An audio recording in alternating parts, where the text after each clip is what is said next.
Hello and welcome. My name is Tom. And I'm Heather. And you are sitting at the Couples Table. The Couples Table is a live stream podcast here on this YouTube channel. Join us for better or worse. For richer or poorer. In sickness and in health. As long as we both shall live. That was abrupt. What happened there? I turned off my eCam dissolves and it just went boom. That was a hard cut. Yeah, I meant to have a nice dissolve, but it just sort of... That's all right. That's all right. We just got thrown into it. So there we go. That's hello everybody. It's nice to see you all here. If you're listening to the audio only version, hope you guys are all here. Yes, first thing, we should address the elephant in the room, which would be the microphone that I am using. Or actually, it's just a Shure SM7B, same mic I've used, many other random times. Can you put more cushion on your right side? More cushion. There we go. There we go. Thank you.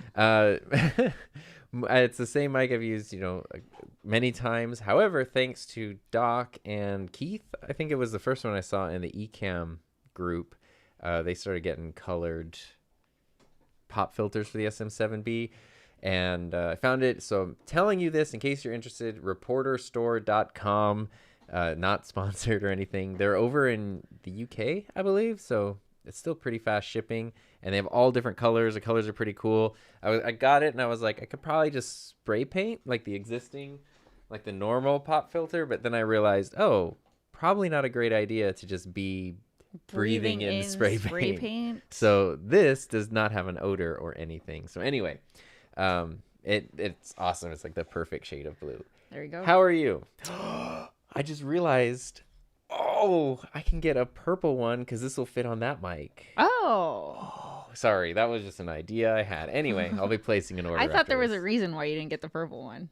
Well, because I wanted the blue one, and there's only one of these mics. Yeah, there's only the one of these mics. I didn't realize it was a mic specific. I thought you could just adjust the size. And this is for this mic, but this filter will work on your mic, which is a Shure MV7. It seems so much longer than that. Anyway. It doesn't matter. Yeah. Anyway. Hi, everybody. Everyone is here checking in with the roll call. Look at that. It's good. It's always good to see you guys. Yeah. Thank you, everybody. Thanks, Luis, for being the ambassador, the live stream. Although I think Aubrey's kind of taking, she might be taking some of your duties there as being an ambassador. Let me just do this right now. Okay. Well, today's episode is we decided to do kind of a Q&A. So if you got any Qs you want to that would be awesome. Are you going to post the thingy? Am I going to post a thingy? Oh, sorry. I thought you were doing something else. No. Because we thought that'd be really fun and just to kind of chat and maybe even touch on some stuff that we talked about last week. Specifically, I haven't talked to you about this yet, but it's just an idea I had. And I thought it would be fun to, not an idea, but just a continuing thing of last week. I thought it'd be fun to share. Okay. So last week, our episode was about overthinking and anxiety and creative endeavors and stuff like that. Then on Saturday, this past Saturday, I was on Doc Rock's live stream, which was very, very fun. We have 2 new moderators. Oh, okay, great. Thank you. Yes. We have very, very fun. We had very, very fun. We did. We had a lot of fun during that stream. Fun. And in it, I was sort of continuing the conversation we had started because Doc was in the chat last week and then on his stream. And he made the comparison to when he was younger and he used to run track. He got a lot faster at track when he stopped focusing on the other runners. And he just focused on like the next hurdle and the next hurdle and the next hurdle. And he said that it's because like physically his brain, when he was looking at somebody else and not looking straight ahead, his brain wouldn't let his body run at full speed because obviously you're not looking and your body doesn't want you to fall over and die. And I was like, okay, interesting. And I had been thinking of the phrase stay in your lane, which is usually kind of a negative thing, I think, because people say like stay in your lane, like you shouldn't do something, stay in your lane. And I was thinking of like when you're driving and you're driving down like a busy road, like a highway or whatever, you want to be aware of what's happening around you. You want to know there's a car here, they're going to change lanes, they're putting on their makeup while driving or whatever. But you're driving and you're focused on your stuff. If you're really distracted and looking at what everyone else is doing, like trying to read their speedometer or see like what song is on their radio, or like you're just so focused on everything that's happening in all the cars around you, you will crash and it will be really bad. And that really reminded me of like the creative YouTube thing that we're talking about. Mr. Buck and the metaphors. Yes. Well, because we talked about comparison last week, and it's hard not to do those things. And that's why I was thinking like it makes sense to know what's happening around you and like, hey, this is my little niche or my corner. What are these people doing? What's that? Like, sure. But don't get so distracted that you can't stay safely in your lane. Focus on where you are, where you're going, your destination, and everybody's over here. You're just kind of keeping aware. But I don't know. To me, that made me feel a lot better. In a weird way, it just sort of simplified things. So I just wanted to bring that in because I thought that was like a helpful way of looking at it, basically. Yeah, I mean, that's a great way to put it. Yeah. Thanks for coming to my TED Talk. Bye. All right. Daniel's here. When am I going to be a guest on your podcast? I'm vaccinated. You could be an in-person one. How are you, Daniel? I assumed you were out traveling the world, if that's possible now. Raphael, what's up, Raphael? Look at this. Raphael formatted things. He put a Q with a colon. That makes it very easy for us to look up. What platform are you hosting your course on? Both of our courses, actually, and our mastermind are hosted through Podia, which if Ben's here, Ben's the the YouTube guy for Podia. You had done Teachable in the past? Yeah. And then you moved over to Podia? Then I moved over to Podia. Teachable's cool too. I mean, I want to say they all pretty much do the same thing. The only thing I would look for is if you can tell whether an online course solution is meant for like high volume versus lower volume number of students. Right? So like Teachable to me, I used it for, I don't know, say 2 years, but they just got so big so fast. And I felt like customer support was like blah. And I felt like their thing was really designed for courses that had like way more students than I had going through. Mm-hmm. And Podia is so like, as soon as I send them a message, I get a response pretty fast. So I really like Podia. Yeah, and then I used it because you use it, plus Ben. Yeah, plus Ben. And the thing I've noticed with Podia is, because I just kind of jumped in on my own and was poking around, and it seemed a little sparse, like in terms of features and customizability, but they're like always adding more. And because they're smaller and more open, like you can literally just say like, couldn't we do something like this? And then they add it in. Yeah, it's almost how like yeah, exactly. Yeah. Very in tune with the community, so it just keeps getting better and better. Let's see. Homesick Mac. So, wait, did we even say we were doing a Q&A episode? I kind of mentioned at the beginning, and you made that super awesome thumbnail. Thanks, Canva. Not sponsored, but would like to be. Yeah, Canva, hit us up. So yeah, I didn't say it, so I'm going to say it really quick. Maybe you said it, and I don't even know what I was thinking about. So we're doing a Q&A episode. So just ask us your Qs. If you format it with Q:, that makes it really easy for us. So that'd be great. And Tom actually has to jet. Oh yeah. At 1:58. Yeah. So we just, that's the time we normally end, but we just have to like have a He's quote a unquote hard out, as they say in the business. Okay. So, homesick. How do you two stay in your lanes? I'm guilty of doing zig-zag in everything I do. Yeah, so how do you stay in your lane, babe? It's not so much like, that's why I wanted to be clear, because sometimes it'd be something like, say I do audio related videos and suddenly I wanted to jump into some other niche or something, and people are like, Tom, stay in your lane, do your thing. Like, I think that's kind of negative. It's limiting.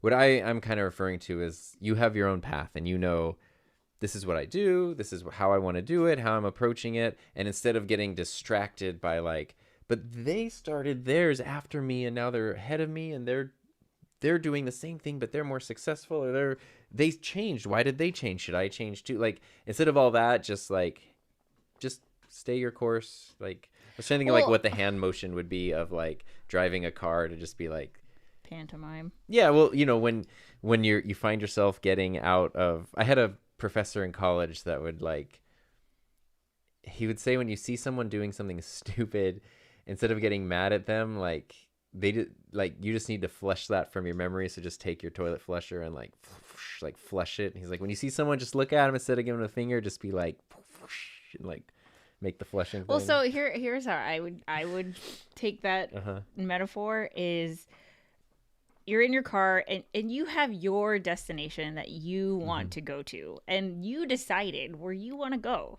No one else is telling you where you want to go. You don't have to listen to anyone saying like, oh, that's the place where you need to be.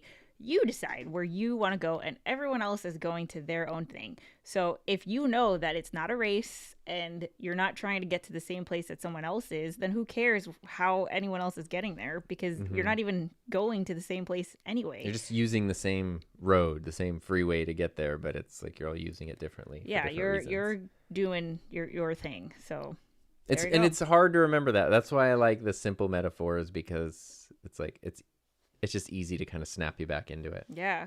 I'm seeing a couple new faces here. Yay! Chocolate Twist Yoga. What's up? Hello. Let's see. Josh, how was the virtual treat? It was great. It was so good. Oh, man. So many great takeaways. I'm trying to think of what I can relay to you guys. So let's see. If you didn't know, I went dark for From 1 to 100 this Tuesday because I attended a virtual treat by my business coach, Mariah Cause. She taught me everything about online courses. I came up with the whole like passion economy business model theory, a big part because of her. She might say she's the cause of it.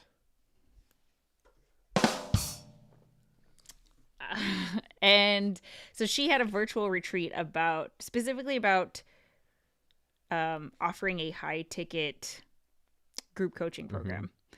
So I was like, oh, eventually that's something that I want to create. I have no idea. I just kind of wanted to go. I was just, I just needed to go. So I went, and what was cool was a lot of how they framed their talk was talking about the shifts that are happening, like a paradigm shift in consumer behavior, trends in online courses and group coaching and everything that happened because of 2020 and all of that. And I love talking about all of that stuff. I mean, that's why I started the podcast, is because I'm seeing this shift, and I'm so interested in the implications and stuff.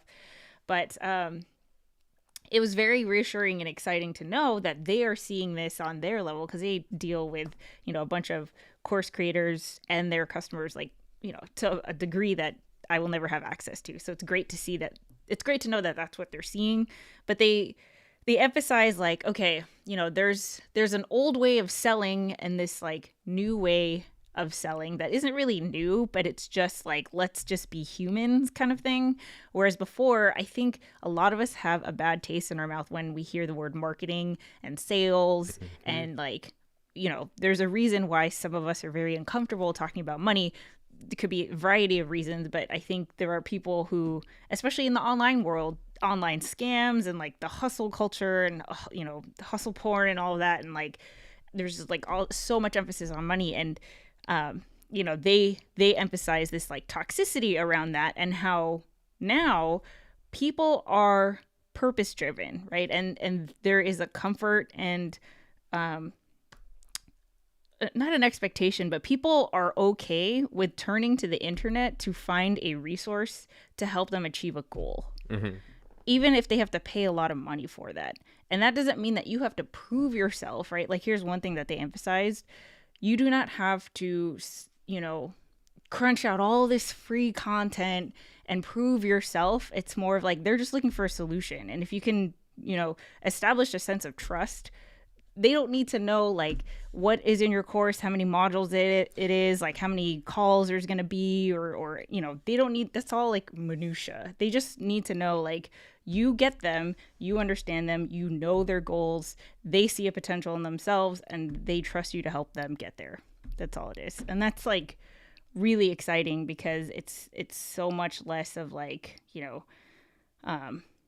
how I need to close 10 sales this month, and we do anything and everything to get that. Right. And who cares who the people are? Coffee is for closers, kind of a situation. Yeah, and of course there's always going to be that.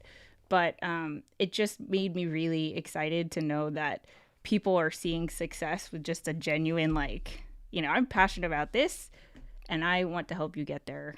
I don't know if that makes sense. I like that. It does. That's kind of my big takeaway. The thing that I like about Mariah, I don't obviously know her as well as you do, but despite the fact she's very like big in the space that she's in, she seems to have no problem reevaluating, like the thing she was telling you this week was probably different than what she would have done a year or two ago. And I think that's cool that somebody there, because she could just stay the course and keep doing the same thing she's always doing because it's proven, people will pay for it, but she doesn't. And I think that's interesting. I think that does like build in the authentic part of it. Yeah, and like one takeaway I told Tom immediately after I heard her say this was like her goal is clear calendar. I like it. I think we used to be like, oh, we have to fill the calendar because that means that we're making a lot of money, but with the tools that we have, you could still help people without having to fill your calendar. Yeah. You know, I don't know. I like it.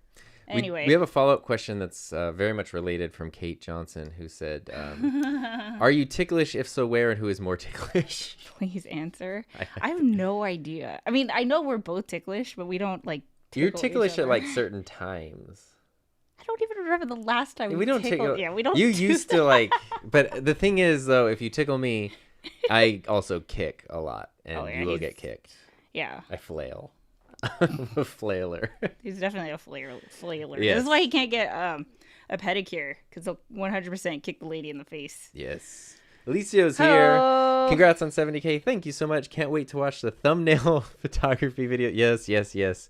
That's a video I've been like promising people, which is great because now there's a demand for it, is a thumbnail video. So I have an old one from maybe like a year and a half or 2 years ago. The process is basically the same, but I'm going to do an updated version that is just includes a lot more of Procreate from the iPad, and then it's just a more updated version. But sweet. Yeah. Question, Jake. What up, Mr. G? How has y'all week been? It's been good. Y'all's week, right? It's been good. It's been a nice week. Yeah.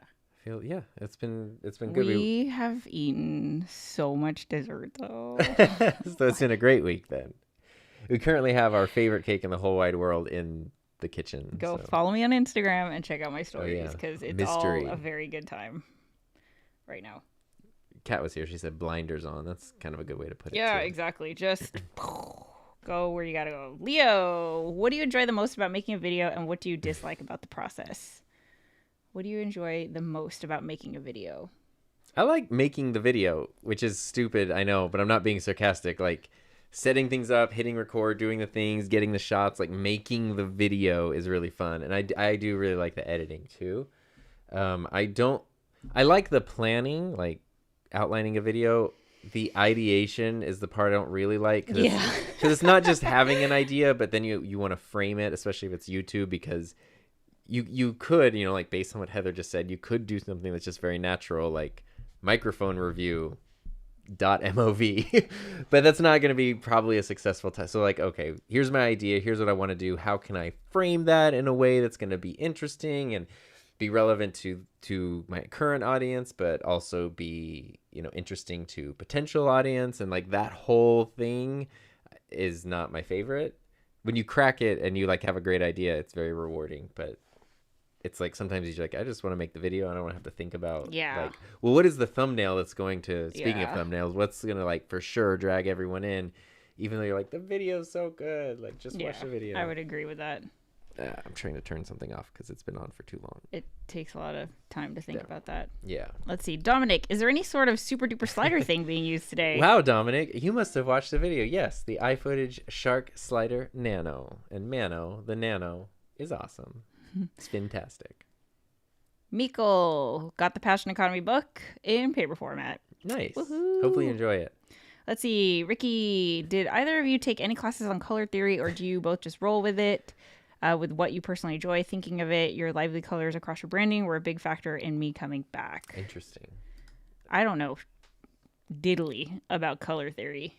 I did take color classes in college, but it's not really...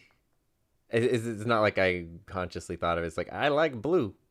So here's blue. I like purple. Color theory. Yeah, that's all it but was. it is important, and the more it's funny because, and I don't know, you kind of talked about this because Heather will sometimes actively try to steer away from purple. Like if there's an option of something, sometimes she'll be like, maybe I don't need the purple thing. Well, because here's the problem with being as obsessed with purple as I am, is that everything ends up being purple. So like there's not enough contrast. And I'm aware of that. Like you can't have a purple couch with purple pillows on it. It's just But the joy that purple brings her is the same joy that blue brings me. I just really, really like it. Like when I see it, I can't help but smile. There were times like in my past where I had people close to me say, you really need to stop it with the blue thing. Like it's too much.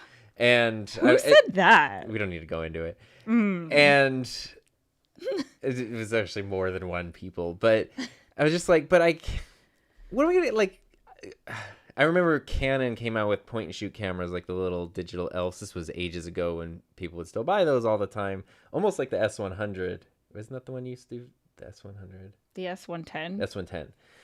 It's the best camera ever.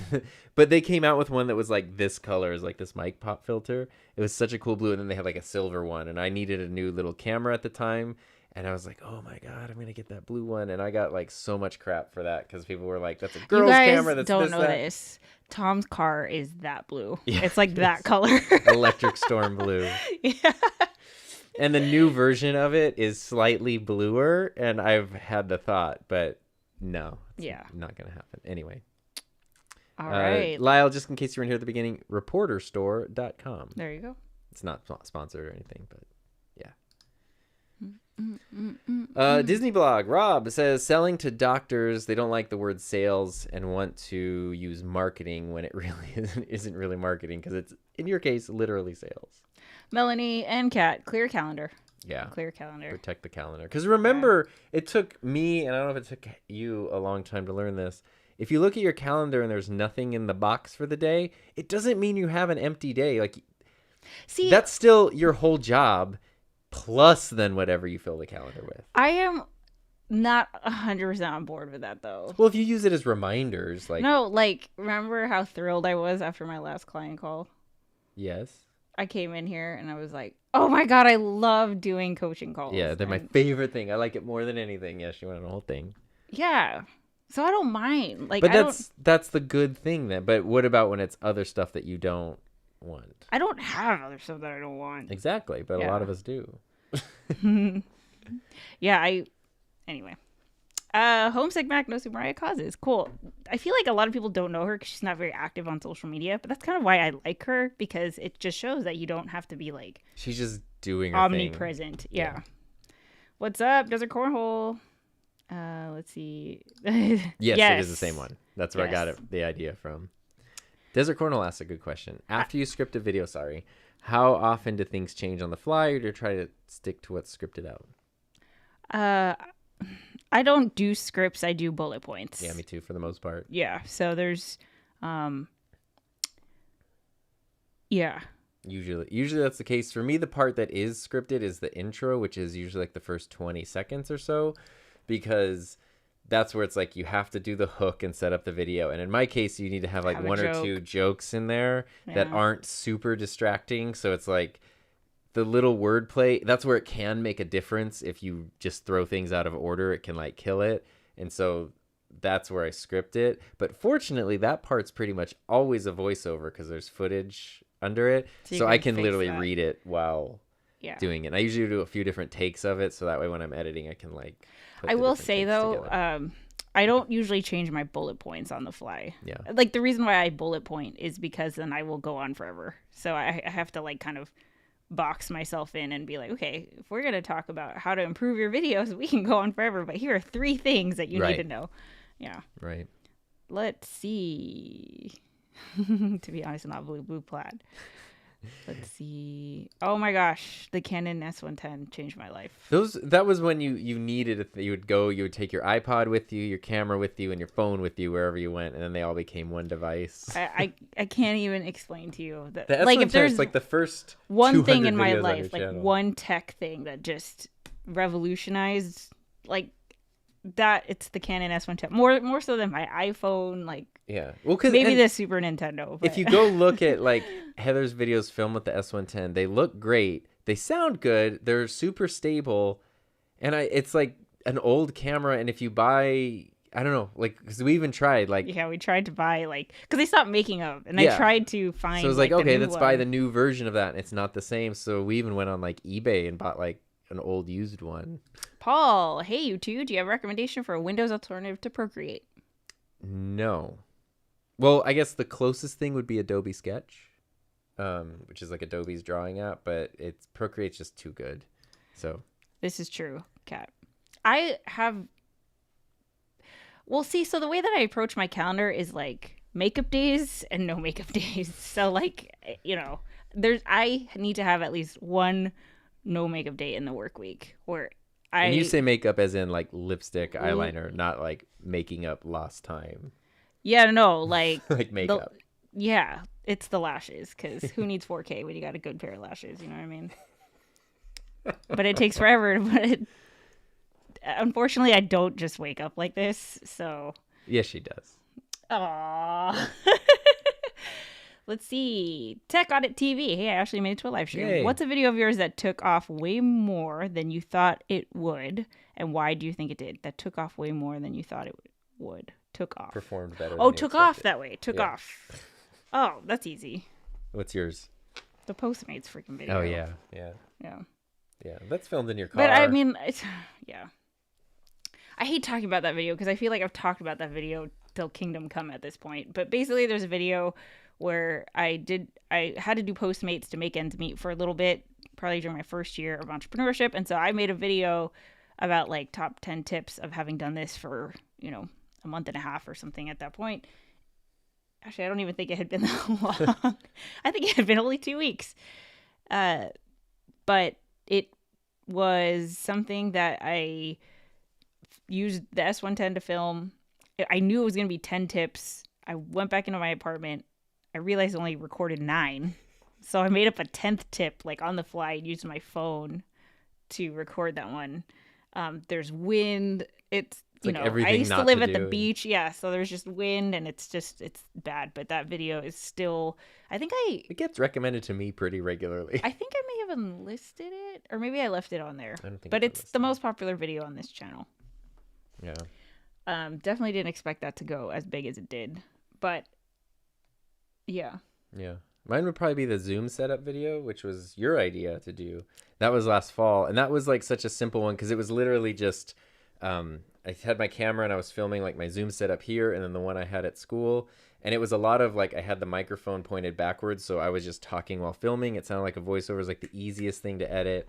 It took no time, and I remember like even before I posted that video, I was like, oh, I don't know if I want to post this. Like, I don't know if it's gonna be that interesting. And of course, Heather was like, no, post it. People love it. That video went strong for like 8 months. I will say for both of these examples, it is their unexpected success had a lot to do with trends that were not in our control. That was the beginning of the academic year where everybody was on and Zoom. Postmates, like it had just took off. Like it had just started up. It was still a startup at that point. My first Rodecaster review video though is still going strong, and it's been over 2 years, and it's just like consistently that I wouldn't have expected. So that's maybe one. Who's your favorite Marvel character? There's a lot. But I like, just basic. I like Captain America. I know he's such a Captain America guy. Yeah, I do. I know it's hard. I mean, there's great ones. I love Ant-Man, but that's also because Paul Rudd. Like, I don't know if I actually would like Ant-Man if it weren't Paul Rudd. Loki was my favorite character for a while. He's good. I used to be obsessed with Bucky. That was a long time ago though. That was like early Marvel. I don't know who my favorite one would be now. Honestly, It's when we rewatched the whole universe, I gained a totally new appreciation for Tony Stark, and I really love Doctor Strange. Yeah, Doctor Strange is a good one. He's my fave. Tony's thing though is his actual character arc and development is so huge that I don't know, it's just so good. Yeah, for sure.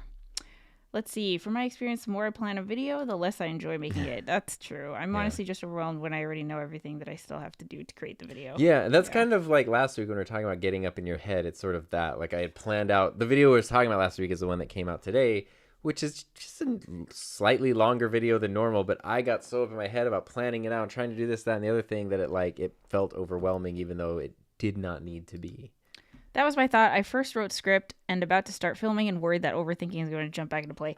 Like, here's one thing, because I think I have an idea of where you're going to at least start, David. And what I would recommend based on like our experience is I think you're going the tutorial type route. Like, here's how you make a, I don't know, cornhole 101 or whatever. But I think tutorial type content is so much more about the person who's teaching it versus what is actually being taught. And it's the personality, it's the style, it's the reason why Tom has a pun every 30 seconds or whatever. So I think like you just being the dude we know and having fun with it, I think is like lean more into that than making sure that your script is like perfect. It is tricky though, because I've been on this ongoing project of painting the baseboards in our house because they so you've been watching all these videos. They cheaped out when they painted the inside of the house, and like to save money, basically the walls, baseboards, and ceilings are all the same color. And I was like, I want the ceilings white and the baseboards white, like they should be. And anyway, so it's been like 6 years, and now I'm painting the baseboards. But I've been watching a lot of tutorials on how to do that, and it's crazy the difference in like most of the ones I watch that are actually helpful, like how do you paint baseboards on carpet without doing that, they're from like 2011, 2012.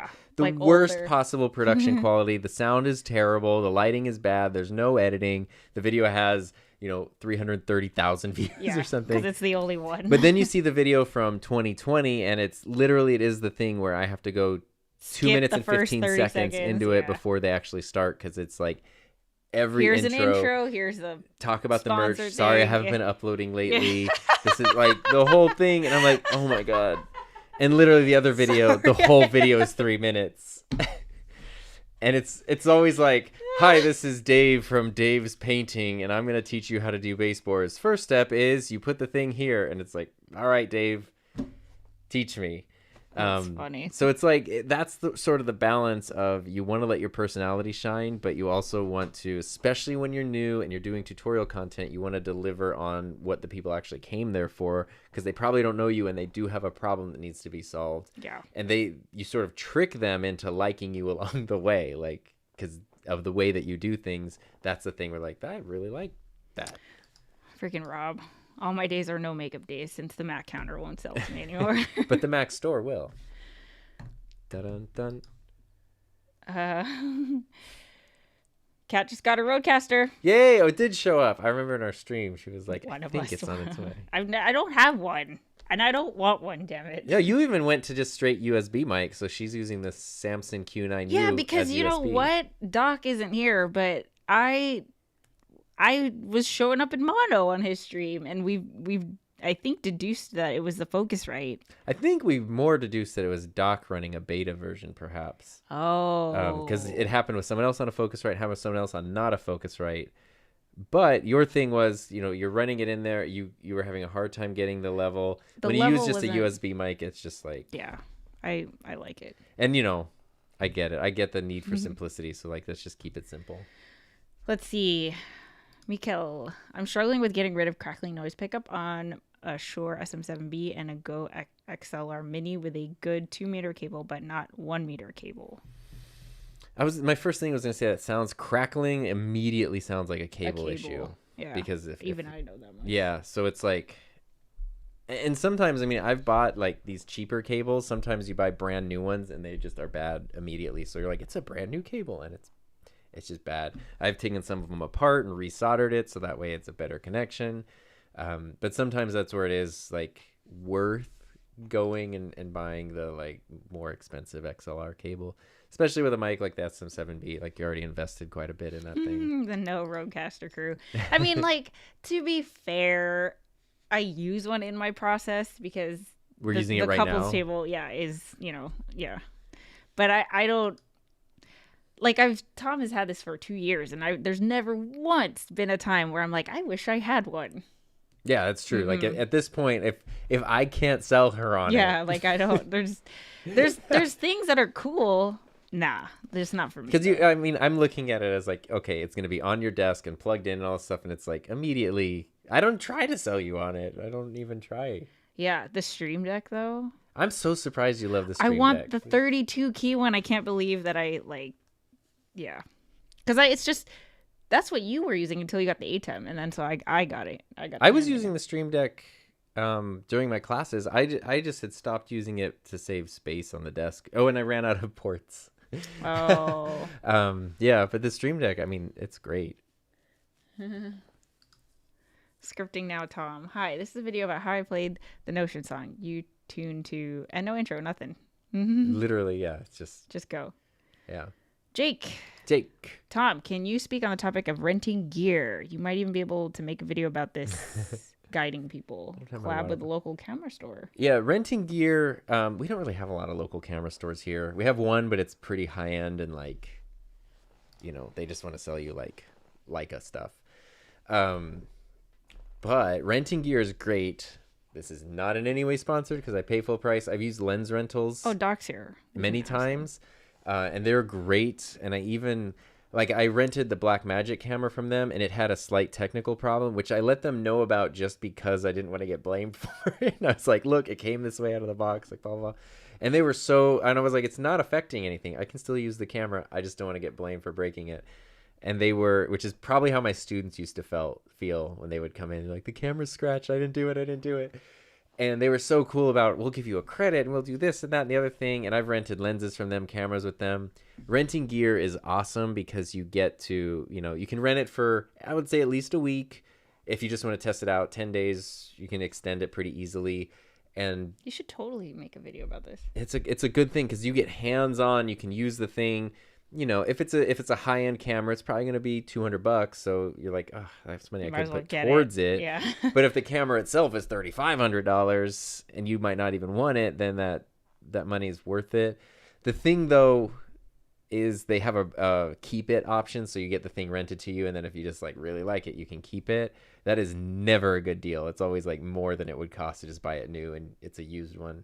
I think it's because it comes with like a big case and it comes with all stuff. So you're also keeping like a Pelican case. But Did anyway, you know I went to the Pelican factory? Yes, I have the case. It's in the closet. You got a not custom, but like a fresh Pelican. Yeah, you know case. Pelican cases. I totally took a tour of their factory. It was cool. I I wish I was like a vlogger back then. My favorite part as a kid of watching Mr. Rogers was when he would go to a factory. I didn't even care what it was, but you would just see how they're making trumpets, they're making crayons, they're making whatever. And be like, that's so cool. Homesick Mac. Thanks for the super chat, man. Thank you, sir. Sorry, that's probably pretty loud. Was real loud. Sorry.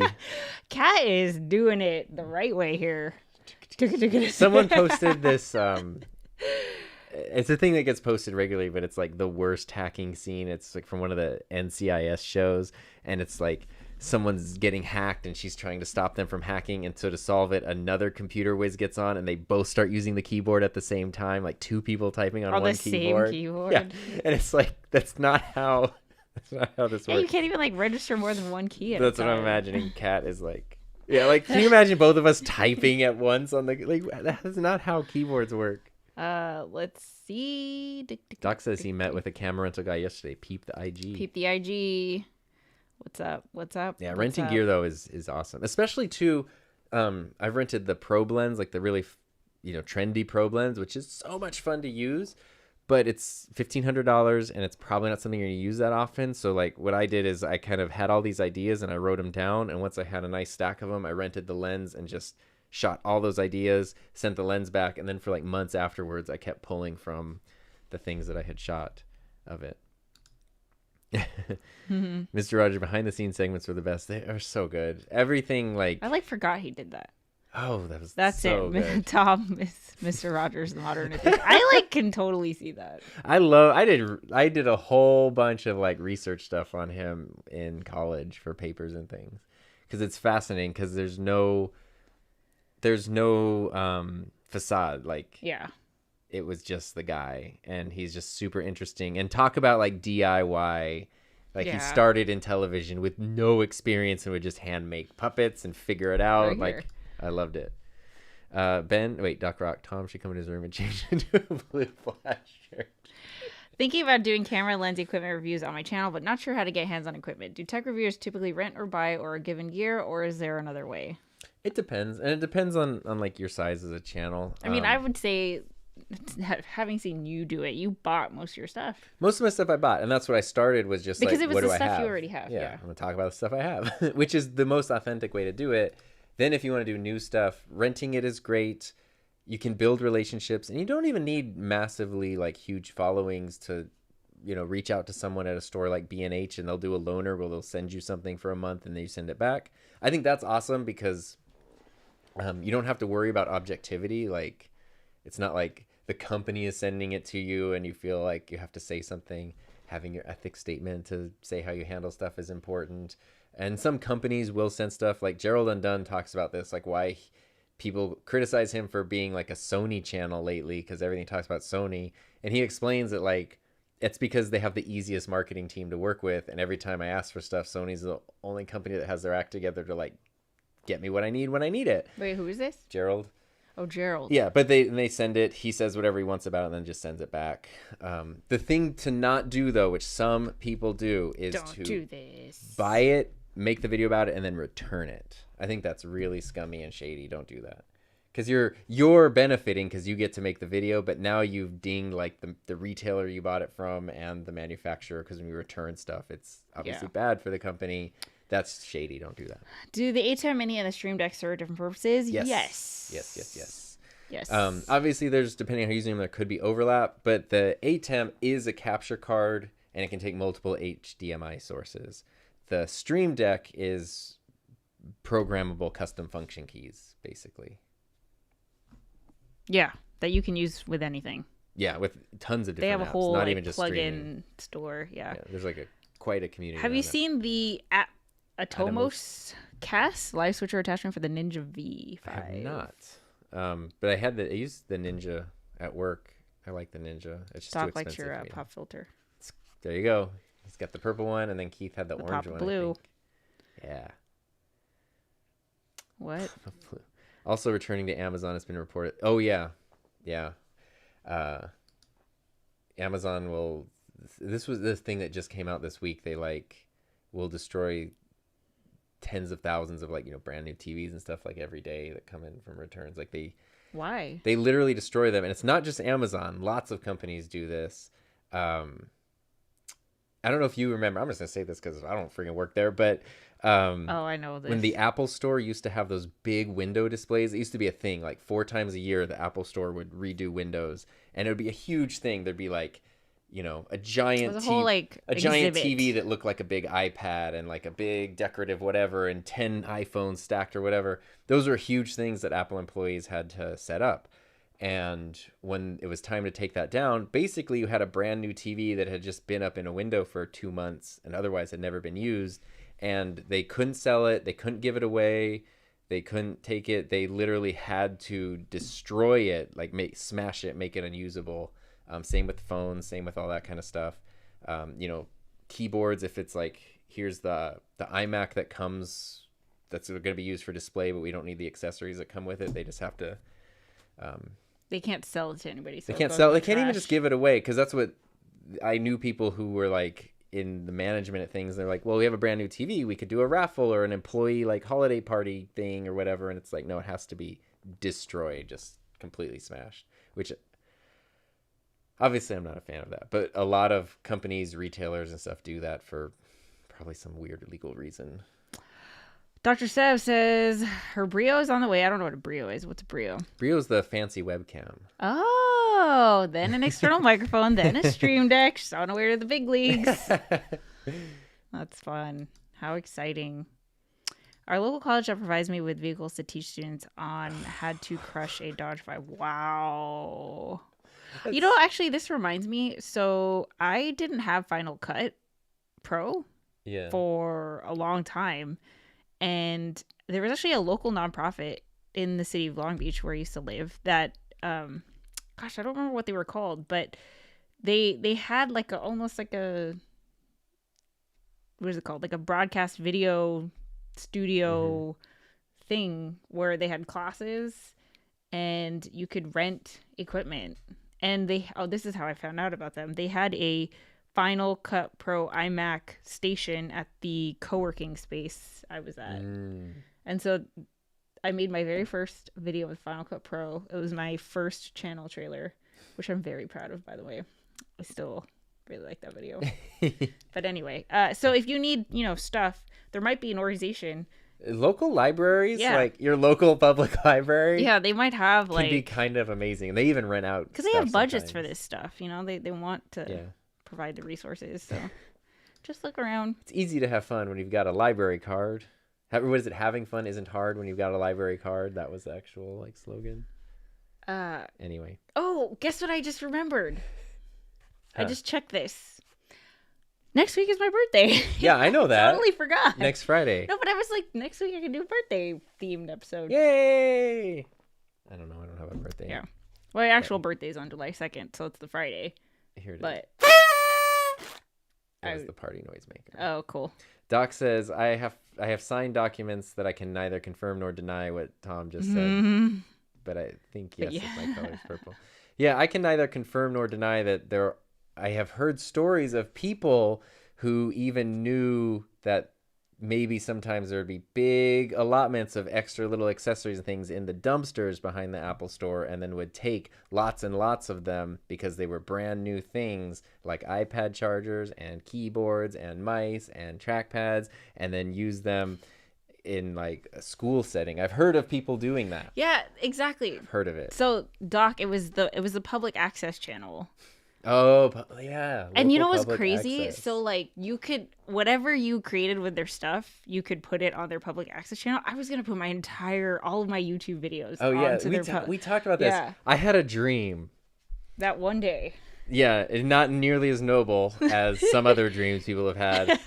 But in like 2007, my dream was to dominate public access because, this is like, oh my God, is even a thing still? Because it wasn't even like a YouTube. Yeah, there was YouTube wasn't a thing.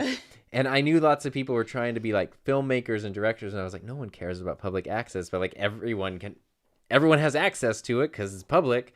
And there was a local show. It was when all of the tattooing shows are really popular on like TLC and like the History Channel or whatever. I don't know if you guys know this, but Tom has a giant back tattoo. It says Buck Life. No. That is totally false. That's false. Yeah. But a local tattoo parlor started like their own version of that. But it was like a mix between that and Jackass, and it was at like 11:30 on Saturday night, and it would be like, lock up grandma and get out the Mountain Dew. It's time for like blah blah blah. And it was like so hardcore, them like doing pranks in our little like sleepy community.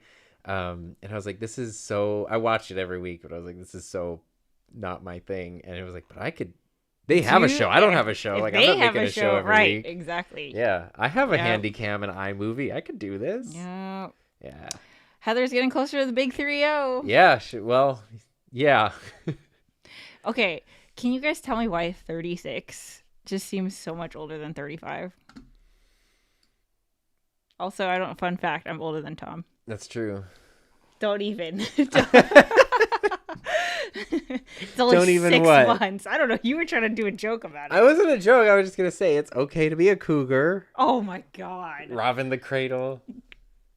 We're both 1985, yo. Robbing the cradle. Yes, exactly, Kat. If you guys are located next to a Susie Cakes, go get their celebration cake. It is, I promise you, okay, I'm obsessed with dessert, so I know I'm biased, but I promise you, you will not be able to eat that cake without smiling. It's the best cake. It's so good. And we were introduced to it at a friend's baby shower. Yeah. They had like they did like, cut the cake and it would reveal the and it was this cake. And it just kind of looks, maybe not, but it just sort of looks like birthday cake. It's a really pretty cake, but you've been to a kid's birthday party where you have just the kind of flavorless sugary cake. And there was a thing there, and Heather was like, well, you want to split a piece? Like, go get one. We need to eat it. So, okay, we got it.